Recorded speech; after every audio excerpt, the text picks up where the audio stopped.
Assalamualaikum warahmatullahi wabarakatuh. Salam sejahtera bagi teman-teman semua. Selamat datang dengan Agus IPS, channel belajar santai. Jadi untuk apa nih?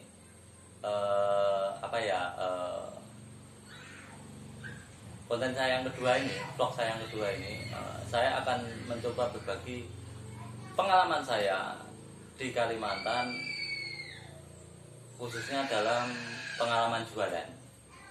Jadi begini, saya itu merantau ke Kalimantan kan mulai tahun 2002.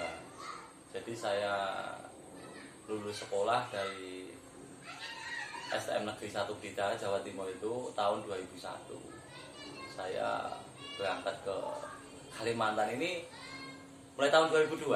Mulai tahun 2002 saya merantau ke sini. Ya itu tadi, nekat. Pokoknya modalnya nekat. Dan yang saya tuju di Kalimantan itu saya alamat tidak tahu. Dulu belum musim HP, teman-teman. Belum ada musim HP, kayaknya belum ada. Dan saya cuma dikasih kira-kira tempatnya kakakmu alamat gini-gini, dan saya tidak jelas alamatnya, itu tidak jelas.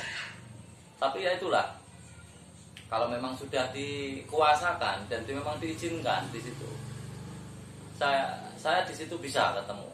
Karena dari Jawa itu saya masih ingat, itu saya dikasih nomor telepon rumah tetangga saya yang beliau dinas di sipil TNI AD. Jadi setelah saya perjalanan dari pelabuhan Tanjung Perak, naik kapal sampai di pelabuhan Trisakti Banjarmasin. Di situ kalau tidak salah itu sekitar jam 9 pagi. Jam 9 pagi saya sampai di pelabuhan Trisakti. Uang saya itu kira-kira 75. Karena saya saking bingung, duit tinggal 75.000 aja waktu itu.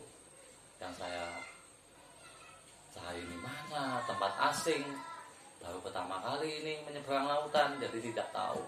Akhirnya saya ini saking lelahnya itu saya tidur di terasnya rumah orang begitu. Tidur di situ, tidak terasa itu. Tahu-tahu saya digerak sama dibangunkan sama yang punya rumah itu sekitar jam 11. Akhirnya saya bangun, saya ambil tas saya itu, saya tanya-tanya, tidak tahu yang tahu alamatnya yang saya tanyai, karena saya alamatnya memang tidak jelas. Akhirnya saya itu telepon ke hotel. Oh iya, saya ingat tuh, saya dapat nomor telepon rumah itu, saya telepon di hotel, dan alhamdulillah itu begini.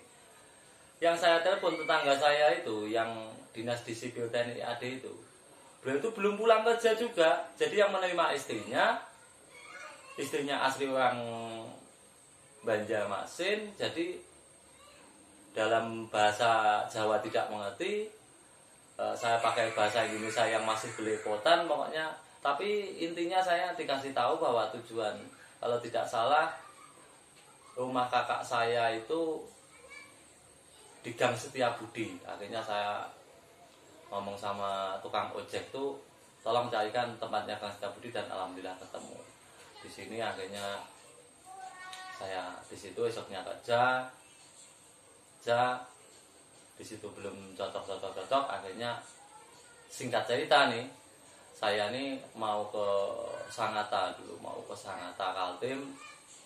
Uang di dompet ini semakin menipis, dan itu kira-kira nih menunggu kerjaan itu 1 bulan. 1 bulan akhirnya saya itu menemui teman saya orang Madiun itu, Madiun Jawa Timur ya. Dia itu jualan bakso keliling yang pakai gerobak dorong itu loh, teman-teman. Jadi ya pokoknya saya nekat saja lah. Pokoknya saya mendatangi rumahnya. Dia ikut orang juga di situ. Akhirnya ketemu. Maksud saya ini mau pinjam uang. Dia tuh ngomong bahwa dia belum punya sisian uang. Jadi saya malah ditawari jualan. Wah, saya ini bingung juga nih, gimana jualan, bisa apa enggak saya, apalagi dorong gerobak itu saya tidak bisa, gimana ini. Tapi kalau saya tidak kerja otomatis gimana, masa saya tuh ikut kakak saya tidak enak kan. Terus akhirnya saya ya sudah berani gitu saja. Akhirnya saya dibikinkan gerobak dorong itu, yang berdorong itu. Terus apa nih, saya jualan, saya mulai jualan. Saya masih ingat tuh, pertama kali jualan itu saya dapat uang jualan bakso itu 67.000. Dan sistemnya kalau kita ikut bos, di situ makan sudah ikut bos, tempat tinggal sama bos, dan di situ sistemnya kan 25% nih teman-teman. Jadi kalau seumpama kita jualannya dapat 100.000, kita dapat upah 25.000 begitu. Dan saya itu pertama kali jualan itu dapat 67.000. Saya sama bos itu dikasih uang persen gaji saya itu 17.000. Senang saya, senang. 17.000 itu dulu banyak teman-teman. Rokok satu bungkus itu masih berapa itu? Pokoknya seneng lah, dinikmati gitu aja. Terus besoknya ini saya jualan langsung habis tuh, pentolnya pulang tuh tidak ada sisa. Padahal lucu aja, wong saya ini mendorong gerobak aja tidak tapi bisa. Jadi begini.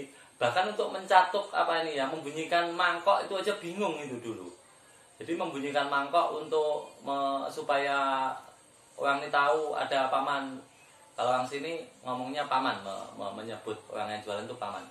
Jadi supaya orang tahu bahwa ada tukang bakso lewat tuh kan harus dicatok mangkok. Saya harus berhenti dulu catuk, saya pukul mangkok itu.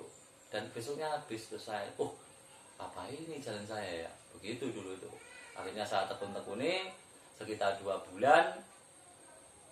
Setelah 2 bulan saya sama bos itu, saya punya uang sedikit lah, hitungannya hasil mengumpulkan itu. Akhirnya saya tuh kenal juga dengan teman di situ. Dia itu mau mendirikan usaha mandiri itu jualan mie ayam. Tapi dia itu modalnya kurang. Jadi ini kesempatan juga ini saya belajar jualan mie ayam nih. Saya tidak tahu ilmunya, mending saya gabung, nanti duit saya lebih banyak kan. Nggak, itu pikiran saya dulu tuh, duit saya lebih banyak. Seumpama dia itu punya duit 500.000, saya 1 jutanya tidak apa-apa. Tapi nanti kalau berhasil di situ kan labanya itu kan dibagi sama-sama. Jadi akhirnya saya berdua sama teman saya beli 1 gerobak, bikin jualan mie ayam, pindah mie ayam, jualan 1 gerobak tuh didorong berdua. Lucu aja teman-teman tuh. Bahkan orang yang mau beli, ini gimana ini paman mie ayam ini gerobak 1 didorong berdua kok, mending pakai gerobak satu-satu kan kayak itu, jadi supaya cepat dapat duit. Ya ketawa-ketawa saja, padahal ya ketawa ya malu, iya juga sebenarnya. Cuman ya sudah, memang kita ini modalnya aja dulu hitungannya segitu kan, disesuaikan lah istilahnya. Alhamdulillah dengan perjuangan kita, akhirnya 1 bulan kami bisa membeli 1 gerobak lagi. Terus akhirnya di situ bisa mendorong gerobak satu-satu. Terus akhirnya teman saya nikah. Terus akhirnya saya pecah di situ. Saya terus nekuni mie ayam sendiri, teman saya juga, karena dia rumah tangga, kita sudah berdiri sendiri di situ. Terus saya dalami, bahkan saya tuh sampai punya anak buah itu hitungannya dulu itu. Kalau dibilang punya anak buah lah.